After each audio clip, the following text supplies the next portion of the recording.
오늘 또 안식일이 시작되는 이 시간 여러분을 만나서 정말 반갑습니다. 오늘 매일 이 안식일 주님과 함께 하면서 주님의 은혜 가운데서 풍성하게 주님의 사랑을 경험하는 그런 날이 되길 바랍니다. 오늘 이 시간에는 말씀의 제목을 나사로의 부활과 예수님을 죽이려는 음모라는 제목으로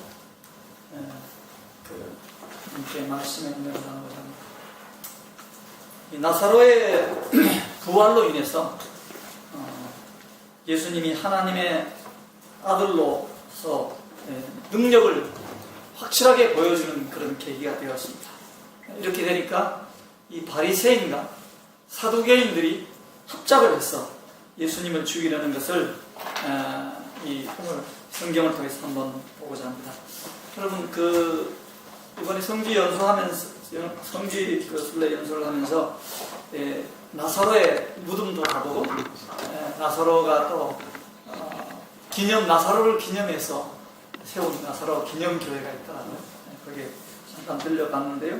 오늘은 사진을 많이 보지 않고 무덤하고 또 교회 몇 커트만 보고 말씀을 중점적으로 이 팻말입니다. 그 나사로의 무덤이라는 그런 팻말이 도로 가면 이렇게 관광지 혹은 또 유명한 곳을 이렇게 표시를 해놨습니다. 이게 바로 그 나사로의 무덤 입구에 이렇게 무덤이라는 조개가 무덤 입구입니다. 지금은 그 당시는 어떤지 지금은 이제 지하로 조금 많이 내려가요. 저희들이 이제 여기서 지하로 좀 들어가 봤습니다. 이거는 이제 나오면서 나사로 흉내낸다고 이렇게 우리 저기 오정채 목사님하고 사모님 이렇게 부르는 것이고 여러분 많이 보시던 얼굴이죠? 박희규 목사님 이게 그 밑에 내려가서 조금 터널을 지나서 이렇게 조금 몇 계단 한 지하 한 2층 정도? 그 정도 내려가야 되겠다고요. 옛날보다 그 깊숙이 무덤이 있는 것 같아요. 그 다음에 또 여기 몇 사람이 찍은 사진입니다. 그래서 사진 찍은 사람이 부활했다고 이렇게 한번 손 들어가지고 손을 들은 그런 장면입니다. 그리고 이거는 그 나사로 교회, 나사로 기념교회 벽에 나사로의 모습을 이렇게 그려놓은 것이고, 그 나사로 교회 그날 예배를 드리더라고요. 금요일인데, 하여튼 저희들이 방문했을 때 예배를 드려가지고 뒤에서 살짝 이렇게 보게만 했습니다.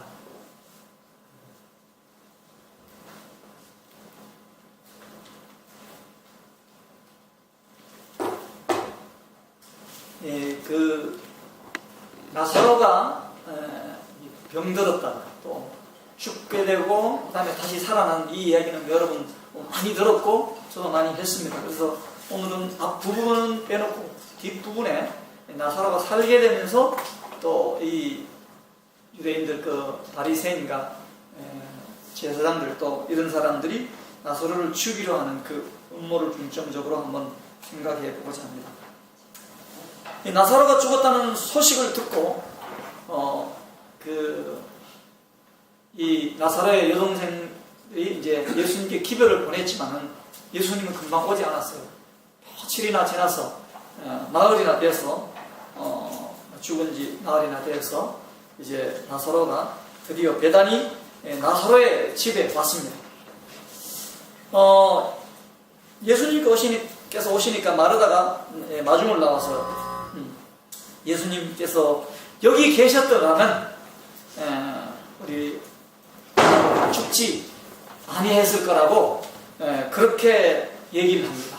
그러니까 이제 예수님께서 그 말에 대해서 유명한 말을 하시는데요. 우리 다 같이 요한복음 11장에 있는 말씀을 보겠습니다. 요한복음 11장 여러분이 잘 아시는 말씀이지만 성경 찾으셔도 되고요. 앞에 있는 말씀을 보셔도 되겠습니다. 요한복음 11장 25절에서 27절까지 제가 읽어드리겠습니다. 여기 계셨다면 우리 죽지 않았겠다. 그러니까 예수님께서 말씀하십니다. 25절 예수께서 가라사대 나는 부활이요 생명이니 나를 믿는 자는 죽어도 살리겠고 무릇 살아서 나를 믿는 자는 영원히 죽지 아니하리니 이것을 내가 믿느냐? 가로되 주여 그러하리라. 주는 그리스도시요 세상에 오시는 하나님의 아들이신 줄 내가 믿나이다. 예수님께서 나는 부활이요 생명이 나를 믿는 자는 죽어도 살겠고 이렇게 이야기를 했습니다. 여러분 예수님이 부활이요 생명이고 예수님을 믿으면 우리가 죽어도 살겠다는 것을 여러분도 믿으시죠? 아멘. 너무나 당연한 이야기지만은 여기 마르다는 그렇게 얘기를 합니다. 믿는다고 고백을 합니다. 우리가 이 말씀을 이렇게 많이 사용하기도 하고 인용하기도 하는데 11장 39절로 넘어가서 보겠습니다. 11장 39절요. 그래서 예수님께서 이제 그 나사렛 무덤에 옵니다. 예수께서 가라사대 돌을 옮겨 놓으라 하시니 그 죽은 자의 누이 마르다가 가로되 주여 죽은 지가 나흘이 냄새 벌써 냄새가 나나이다. 무슨 냄새요? 썩는 냄새. 사일이죠. 그렇게 지나면은 뭐 여름 같은 지방에서는 여름 날씨 같은 하루 이틀 지나면은 벌써 이렇게 그런 것이 4일이나 지났으니까요. 썩는 냄새가 난다고 그렇게.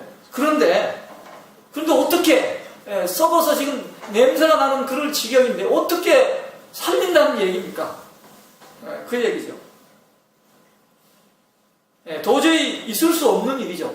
예를 들면 뭐 이렇게 누가 죽었다고 했는데 와서 보니까 실제 죽은 것이 아니라 잠깐 기절했다든지 그럼 몇 시간 뒤에 와가지고 막 흔들 깨워가지고 또 뭐 어떻게 살렸다 그러면 그 죽은 게 아닐 거야. 그냥 어떻게 하다가 이렇게 기절해가지고 뭐 그런 걸 살렸겠지 어떻게 죽은 사람을 살리겠어.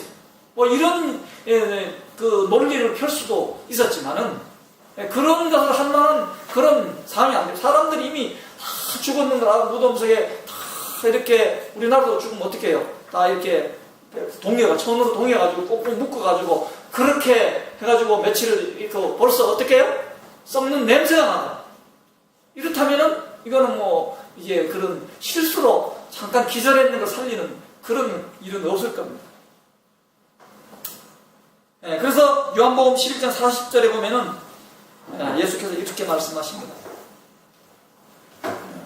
예수께서 가라사대 내 말이 내가 믿으면 하나님의 영광을 보리라 하지 아니하였는가 하신대.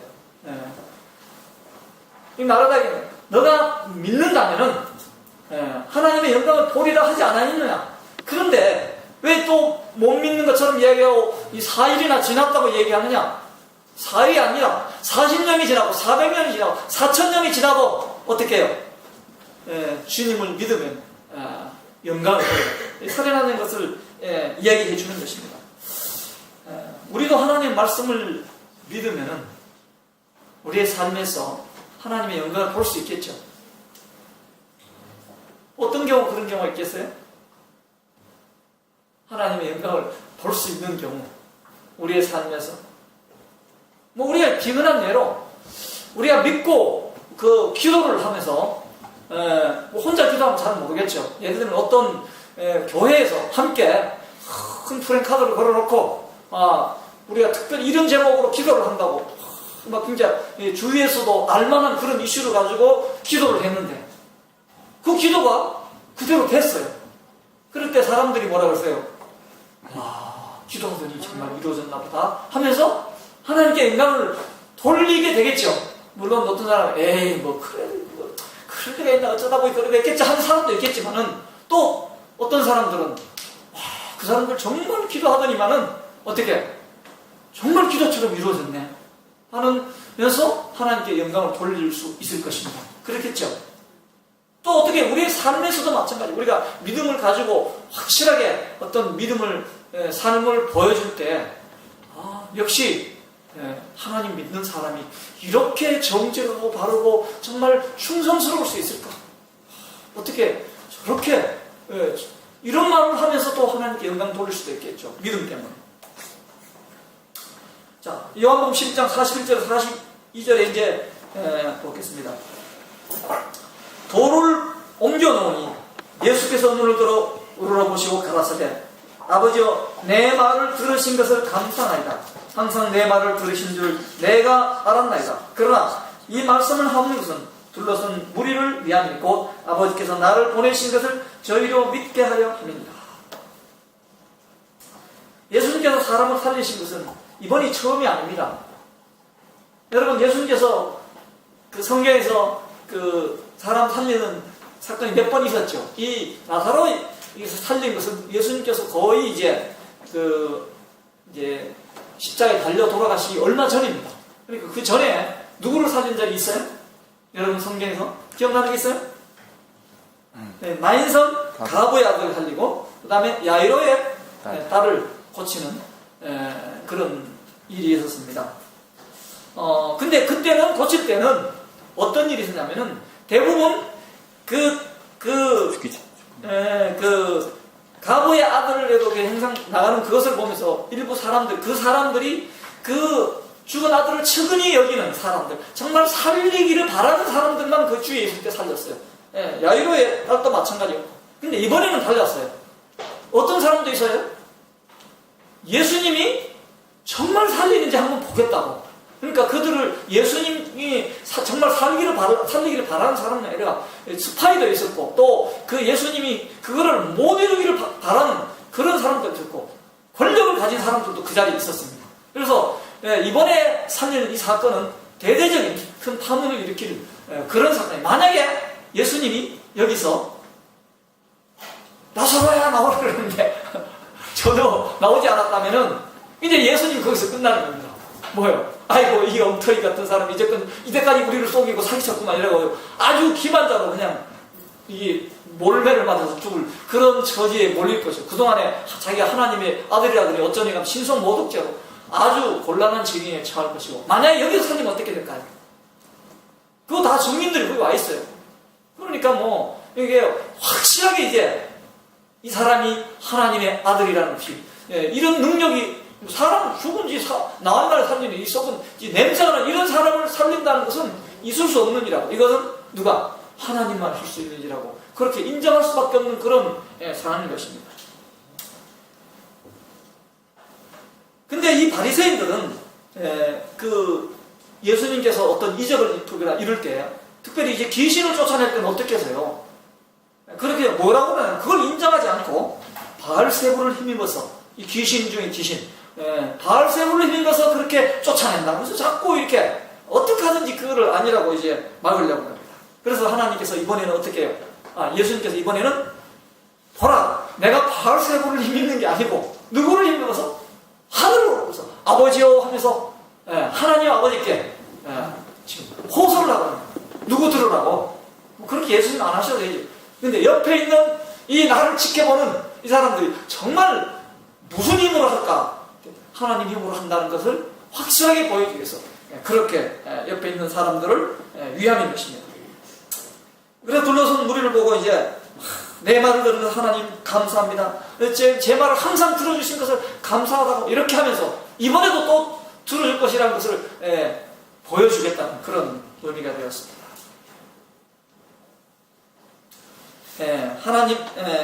예수님이 하나님 아버지로부터 보냄을 받아서 온 하나님의 아들이라는 것을 믿게 하기 위해서 그렇게 한 것입니다. 근데 그 43절과 44절 한번 보겠습니다. 이제 이 말씀을 하시고 큰 소리로 나사로야 나오라 부르시니 죽은 자가 수족을 배로 도민 채로 나오는데 그 얼굴은 수견에 쌓였더라. 예수께서 가라사대 풀어놓아 다니게 하라 하십니다. 이것도 작은 소리로 해도 뭐 나올 겁니다. 그런데 다 들으라고 큰 소리로 나사로야 나오느라 저 멀리 막 다 빽빽하게 보이는 사람 다 들으라고. 뭐라 그러지만 그래 이게 아니라 누구라고 다 들을 수 있도록 예수님이 직접 어떻게 베푸신다는 것을 보여주기 위해서 그렇게 합니다. 근데 여러분 그 상식적으로 이렇게 손을 꽁꽁 묶어놓은 사람 살아있는 사람도 잠깐 이렇게 코만 빼놓고 숨 쉴 수 있도록 해놓고 그렇게 해가지고 딱 묶어놓으면은 눈도 가리고 이렇게 숨만 안 죽고 숨만 쉬게 해놓고 꽁꽁 조여놓으면 이렇게 누워서 있는 사람 어떻게 일어날 수 있겠어요? 우리나라는 거기다 끝까지 넣어가지고 꽁꽁거리지만 아마 유대 풍속으로는 그런 것은 안 했기 때문에 그냥 이렇게 터널 같은 데다 집어넣었기 때문에 가만히 놔두면은 살 길이 없을 거 어떻게 그렇게 나왔는지 모르겠어요. 그것도 아마 예수님의 능력에 의해서 이렇게 서가지고 입구까지 이렇게 나오게 어떻게 하고 이렇게 사람들 눈에 띄게끔 나오라 그랬는데 아무 소리가 아무 긴장이 가서 막 흐르고 이런 것보다는 확실하게 와서 딱 이렇게 그 무덤 밖으로 이렇게 얼굴을 내밀고 나와야 사람들이 그 순간에 바로 충격 받을 거 아니에요, 그죠? 그 더 큰 이렇게 그 감동과 임팩트를 주기 위해서 아마 그렇게 하신 것 같아요. 그래, 그렇지 않으면 나사로에 가서 풀러주고 막 깨우고 흔들어가지고 나오면은 좀 그렇잖아요. 딱 그 말이 떨어지자 어떻게 해요? 나사로가 뻘떡 일어나가지고 비틀비틀 하면서 나왔기 때문에 그러니까 풀러나가 다니게 하라고 예수님께서 그렇게 말씀하셨습니다. 여기 이 부분을 시대의 소망 536쪽에는 이렇게 기록해 놨습니다. 이 말씀을 하시고 큰 소리로 나사로야 나오너라 부르셨다. 맑고 드높은 예수님의 음성이 죽은 자의 귀를 울렸다. 예수께서 말씀하실 때에 신성은 인성을 통하여 번쩍거렸다. 하나님의 영광으로 빛난 얼굴에서 백성들은 예수의 능력의 확실함을 알 수 있었다. 모든 눈은 동굴 입구로 쏠렸고 모든 귀는 가장 작은 소리라도 들으려고 귀를 기울였다. 열렬하고 근심스러운 호기심으로 모든 사람들은 하나님의 아들이라는 그리스도의 주장을 실증하든지 혹은 희망을 영원히 잃게 한 증거, 즉 그의 신성에 대한 한 시험의 장면을 지켜보고 있었다. 아까 제가 설명드린 대로 이번에 이렇게 해서 살린다면은 이분이 진짜 같다 이렇게 할 것이고, 아니라면은 여기서 그냥 헛소리, 이때까지 헛소리 했는 사람으로 인정을 될. 그래서 정말 지켜보는, 차라리 그렇게 얘기를 안 하면은 그냥 지나갈 수 있었지만 자기가 하나님께서 내 기도를 들어주신다고 감사하다고 기도까지 하고 나온다 소리까지 쳤는데 안 나오면 안 되겠죠. 그런데 어떻게 됐어요? 고요한 무덤 속에서 한 움직임이 일어났고 죽었던 자가 무덤의 문 곁에 섰다. 이제 무덤을 열고 이렇게 나사로 교회 그림에는 우리는 못 찍었는데 내가 인터넷 조회해보니까 또 이렇게 그 그림을 그려놨는데 무덤에서 이렇게 칭칭통이어가지고 이렇게 나오는 그런 장면을 그리는 그림도 있었습니다. 그렇게 이제 이렇게 나사로가 살았던 것입니다.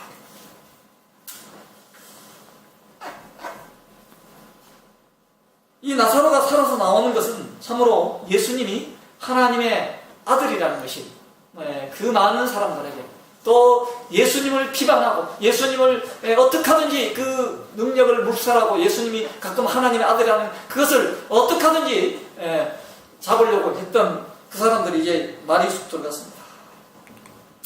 그런데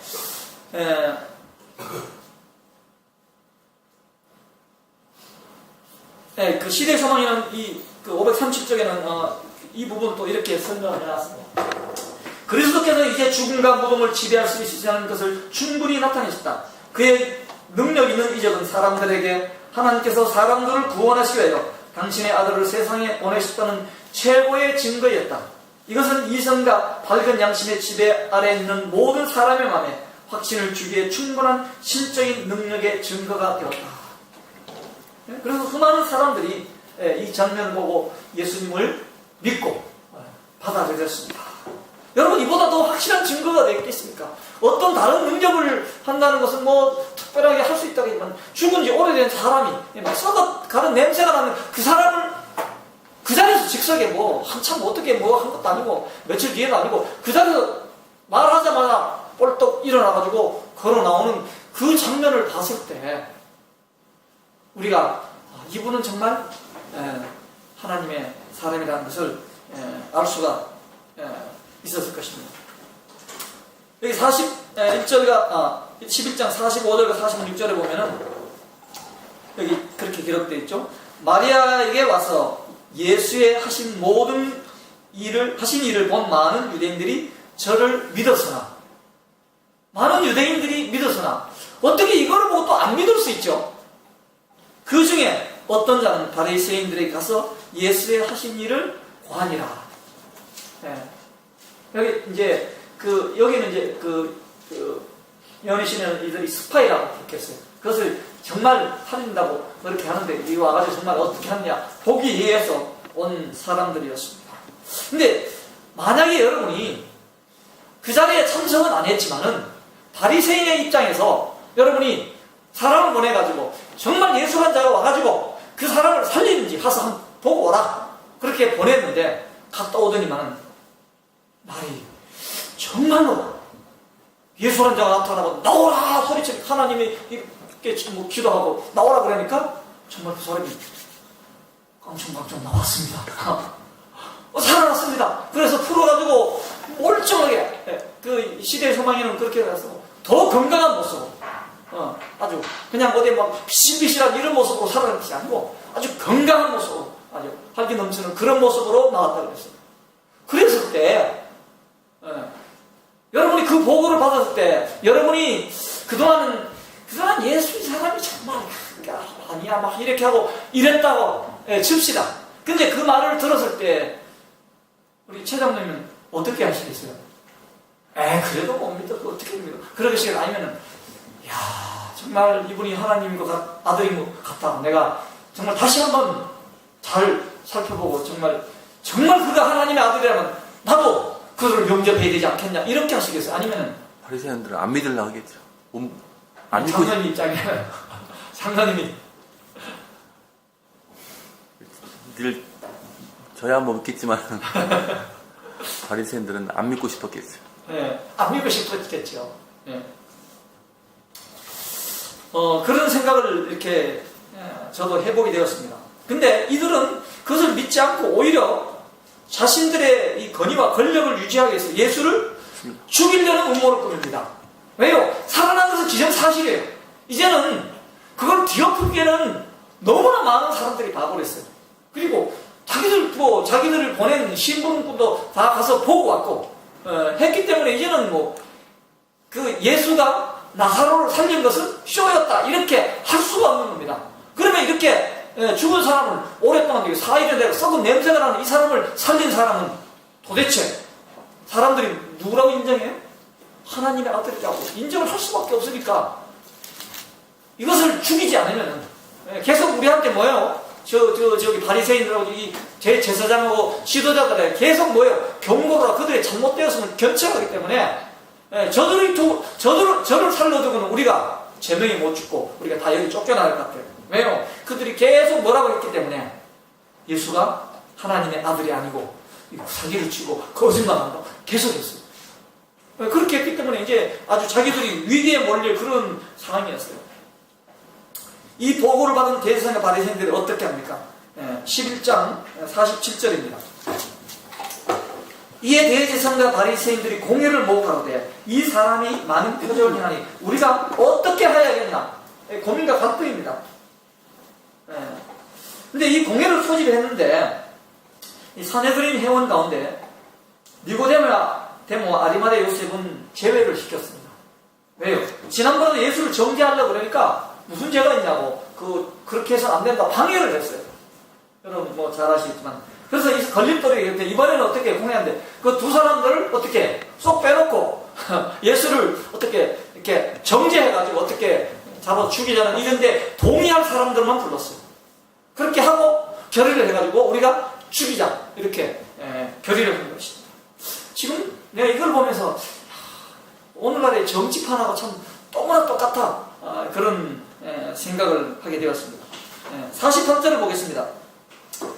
만일 저를 이대로 두면 모든 사람이 저를 믿을 것이요 그리고 로마인들이 와서 우리 땅과 민족을 빼앗아 가리라 하니 만일 저를 이대로 두면 모든 사람이 저를 믿을 것이라는 말은 이해가 되죠.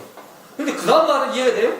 로마인들이 와서 우리 땅과 민족을 빼앗아 가리니 왜 이런 말을 하죠? 무슨 뜻으로 이렇게 했을까요? 만약 예수를 그냥 계속 두면 어떻게 돼요? 예수님이 많은 능력을 행하실 것이고 사람들은 뭐라 그래요? 예수님을 왕으로 추대하려고 그랬겠죠. 그래 되면 어떻게 해요? 로마가 가만히 있지 않고 와서 우리 민족을 다 아예 말살낼 것 같아. 이런 멘붕을 가지고 예수를 죽이겠다는 것입니다. 그래서 뭐 이렇게 백성들은 어떻게 해야 예수님이 왕으로 오신다면 우리가 왕으로 추대합시다 하는데 사실은 예수님 전에 이 사건이 있기 전에도 그 예수님 왕으로 추대하려고 그랬어요. 그때 예수님은 이런 지하에 거절하고 자리를 뜨고 피합니다. 예수님이 그 정치적인 왕이 되기를 절대로 결코 원치 않았죠. 그런데 이들은 그것을 명분으로 걸어가지고 예수님을 어떻게 해요? 죽이려고 거기를 어디도 끌어들여요? 로마로 끌어들입니다.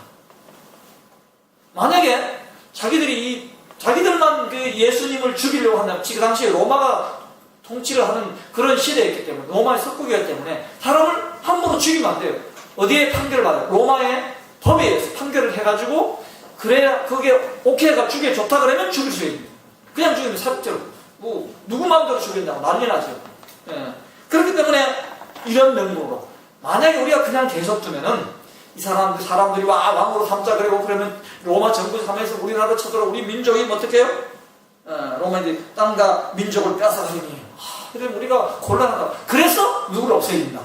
예수를 없애야 된다. 이런 명분을 이제 하려고 그렇게 얘기를 하십니다.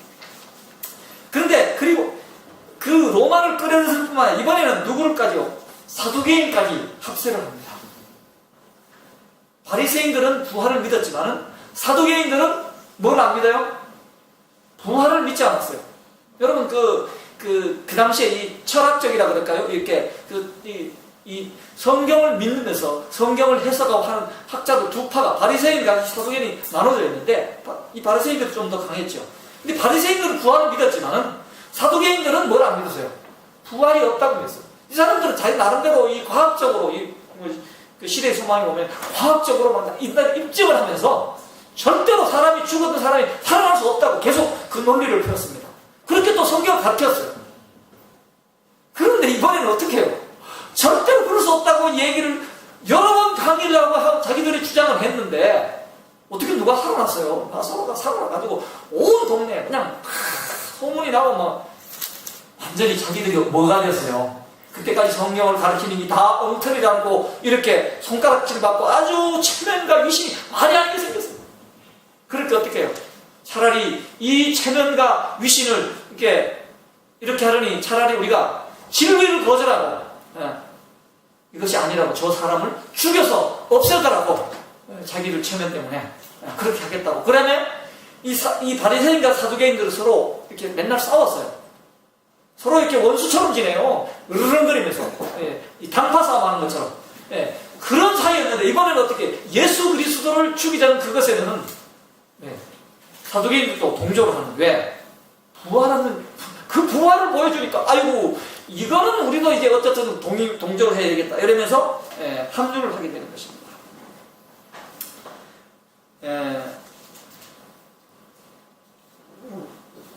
시대의 소망 537쪽에 이렇게 기록되어 있습니다. 바리새인과 사두개인들은 과거 어느 때보다도 거의 연합할 만큼 가까워졌다. 지금까지는 서로 분열되어 있었으나 그리스도를 반대하여 그들은 하나가 되었다. 니고데모와 요셉은 전번의 공회에서 예수를 정죄하는 일을 방해했다는 이유로 이번 공회는 소집되지 않았다. 이 바리새인들과 사두개인들이 그동안 서로 싸웠지만은 이제 적과 동치하는 거예요. 이 하나가 되어서 왜? 그 예수를 죽이게 하는 거기에는 같은 마음이 되는 거예요. 그러니까 이제 손을 잡게 되었습니다. 손을 잡고 그 일을 이루는 거예요. 거기에 누구도 로마까지 끌어들여가지고 그 일을 이제 이루게 되는 것입니다. 적과 원수가 예수 그리스도를 없애려는 것으로는 연합하고 하나가 되었습니다. 역사는 반복한다 그랬죠. 여러분 마지막 때 또 이런 일들이 또 일어나겠죠. 지금 개신교회와 천주교회 또 뭐 강신술 이 여러 가지 종파들이 서로 으르렁거리고 있지만은 결국에는 이 나중에 예수 그리스도를 신실히 믿는 사람들을 대항하기 위해서는 결국에는 하나가 되고 어떻게 요한계시록에 기록된 대로 어떻게 해요? 누구든지 이 표를 받지 않는 자는 다 죽이게 하라는 이런 명령을 그들이 같은 예수